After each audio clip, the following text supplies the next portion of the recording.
This program is rated PG. It contains themes and scenes which may not be suitable for very young audiences. Parental guidance is advised. Be advised that the views and opinions of the hosts and guests do not reflect those of the station.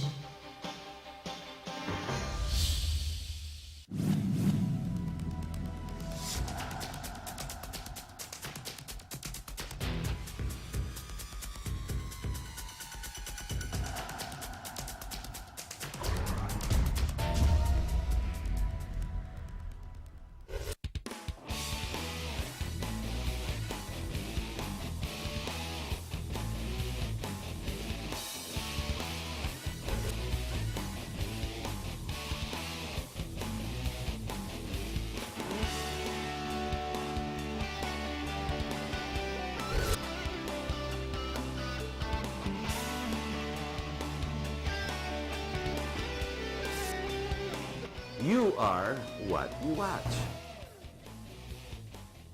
Hello, good evening. My name is Harry Tambutko. Welcome to our program. As you very well know, well, people in the street, when I do bump into them, they keep asking me or giving me comments about politics. Alam niyo po, tayo mga Pilipino, miski pa paano, ang dami po nating, how would you say it? Ang galing talaga ng Pinoy, miski pa paano. But again, when we're in our own country, somehow, things seem to go to pot. And yet when we travel, I mean, well, proof of this is our 10 million professionals called the OFWs that go all around the world, which are most sought after. Our professionals, not necessarily those that go to work basically for basic employment, also seek the different parts of the world because of their many advantages. And this we'll call talent. Tayo po mga Pilipino, talagang we have a lot of talent. There is no doubt. And it's not just Channel 2 that tells you that, or the gyration and all that dancing and whatever. We do have talent.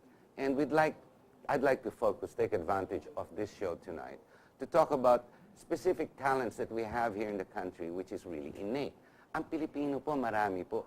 Kayong mga nanonood, tingin ko, hindi lang sa karaoke lumahalabas yung galing natin. Hindi lang po saan-saan. But sa totoo lang po, tayo po mga Pilipino, paulit-ulit ko sasabihin, I myself, I'm a musician, I grew up with music, I still do. Except right now, what really tempers my mood really is politics. But I'm going to stay away from that.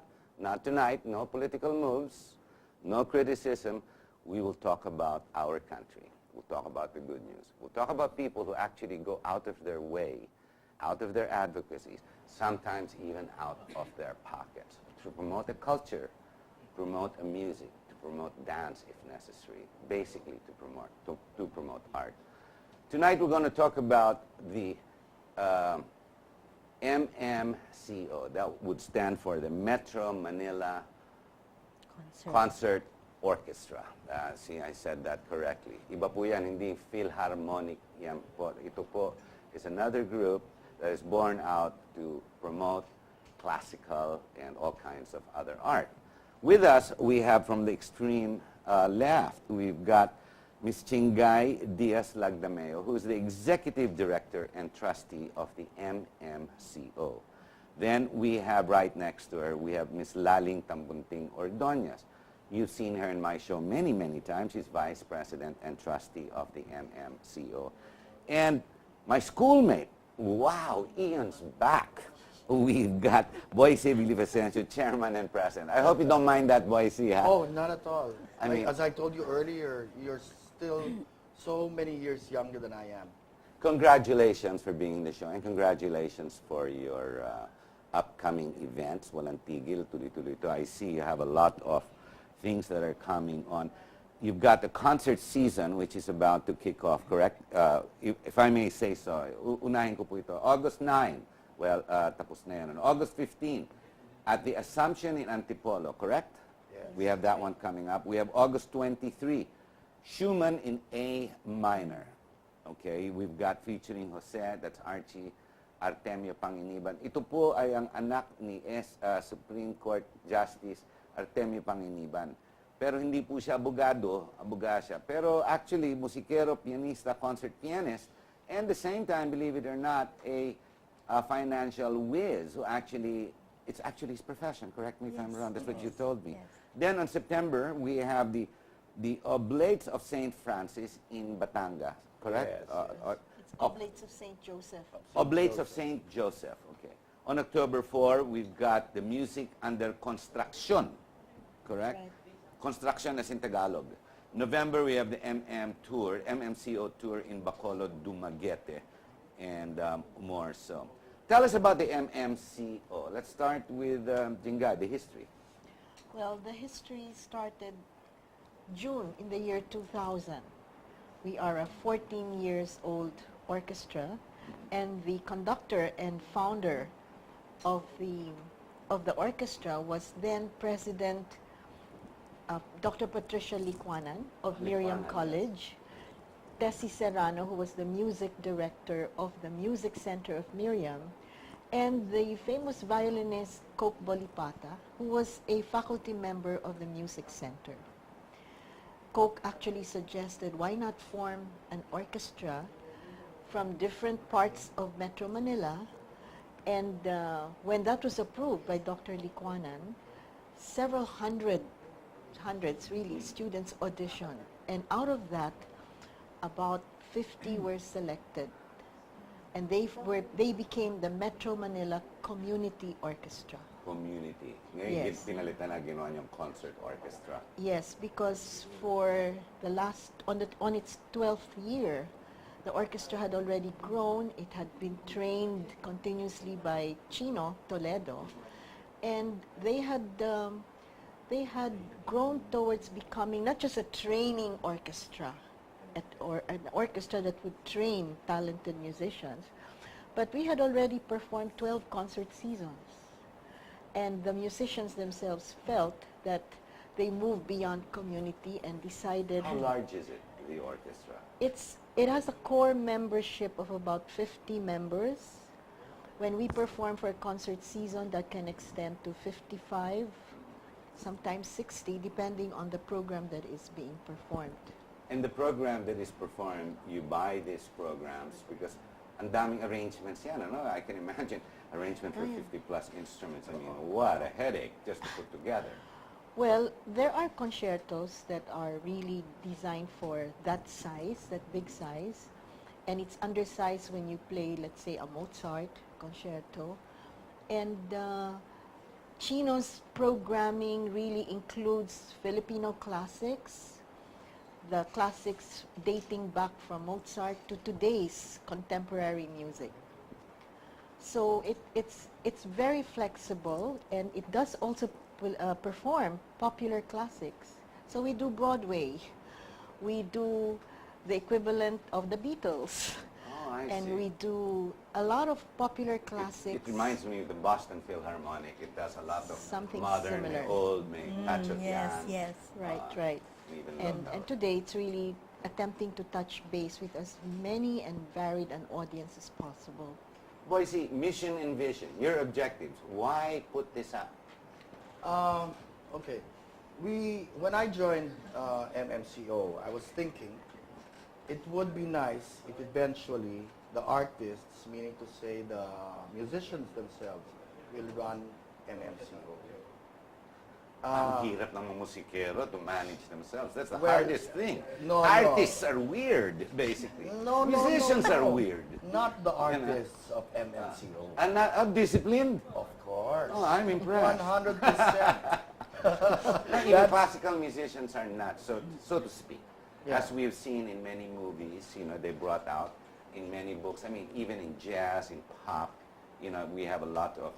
I guess the art overtakes them, the emotions, diba?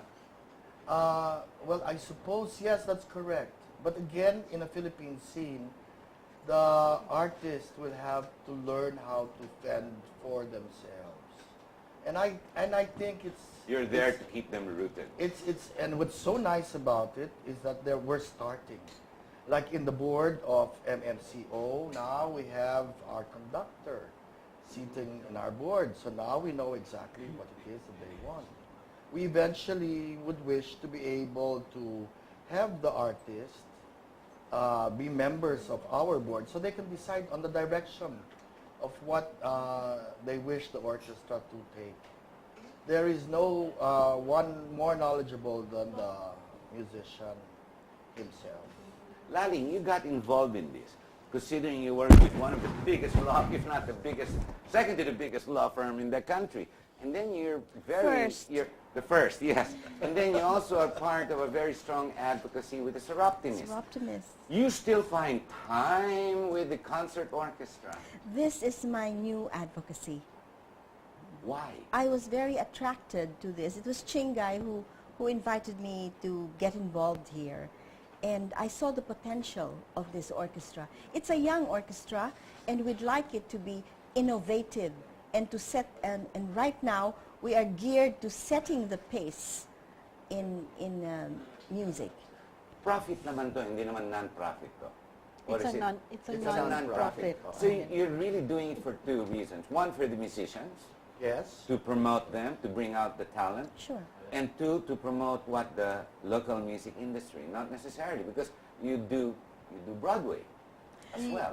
We also do original work Ah, we by have an Filipino original. composers. Yes, that's the Music Under Construction program for Construction. October. In October. In In October. October. And the one who writes it, yourself, or you have people who write this? No, these are young composers. We give them the theme, like this, for this year, this is orchestra and woodwind. By the way, on October, we're also going to premiere a major work by Professor Alfredo Buenaventura for orchestra and clarinet. It's too bad the president, if we had Imelda around, you'd probably Yes. get all the support. It's too bad this president gives everything to the Liberal Party. Wait. No politics. No Let's go back politics. to the music. But Right. shouldn't you try and get, kasi may kamahalan din yan. Not, your time is already expensive as it is, but really it takes money, either way you look at it, to group 50-odd people together, plus the back room, plus management and whatnot. It's not a cheap endeavor, correct me? Yes, it's not. It's difficult. It's financially difficult. Yes, it's trying, very trying. It's I mean. very challenging. Let's put it that way. But so you would require sponsorship, advocacy course. money sana from big corporations who still Yes. believe in the Filipino talent. Oh, there are still Meron pa rin. companies, yes. And This there's is- Harrington Watto. But these are the times we miss someone like Imelda, no, who went all out, talagang bigay kaya siya. I remember all the proteges that she had. Yes, yes. Ngayon parang it's all politics na lang, ano. I mean, parang ganun eh. And yet the Filipino, we have we have a beautiful cultural center. Either way, it's just been refurbished. It's a nice venue. And we have in many venues all around the country. Ang gaganda ng mga venues natin. Oh, Correct me if yeah, I'm wrong. right. One of them is The the Far Eastern. FEU auditorium. Yes, I read about Yes. this in Newly the report. refurbished. Newly Oo. refurbished. And inclusive of the piano, where the very talented Archie Panganiban is going to play on. Yeah, I find that quite interesting. Sabi ko nga, sigurado ka hindi abogado yung guest star natin mamaya. Kasi anak ni Supreme Court Chief Justice di ba? CJ pa man din. Humiwalay siya. Iba yung Humiwalay. kanyang path. Bakit? Yes. May mali ba sa bugasya ng No, tatay mo? nothing. Kapangalan niya, Nothing. panginibang nga, well, You know, in fact, I asked him, we were emailing each other, and I was asking him, is music the antithesis of finance, or do they go well with each other? And he said, they do go well. well, At one least for way, him. One way I can relate to that is basically music is a lot of numbers. It's very Yeah. disciplined. It's number counting. It's a lot, especially in the rhythmic patterns. Well, reading Right. notes is basically numbers. And being in finance, I guess one would complement the other. It's ang mahirap yung art, yung improvisation in classical music. Yun, may kahirapan yun. No, pero may expression yan. Yeah. Oh, Yeah. emotion Yeah. naman, That's emotion where the yun. expression Emotion. comes in. But classical is very different from experimentation, di ba? Ibang-iba, it's Yeah. disciplined. Yeah. It's very disciplined. Well, we're going to have to take a short break. Ladies and gentlemen, as you see, it's not because I'm now full of culture. No. And it's not because I'm staying away from politics. Not even that.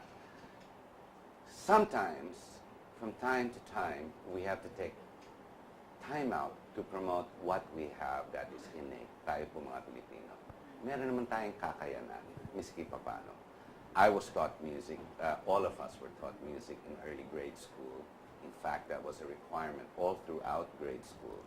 Now, many of us took it for granted because not all of us are into it. But some are into athletics, some are into all sorts of things, but music is a gift God gave the Filipino. And I'll prove that to you in this coming segment. Stay with us, we'll be right back.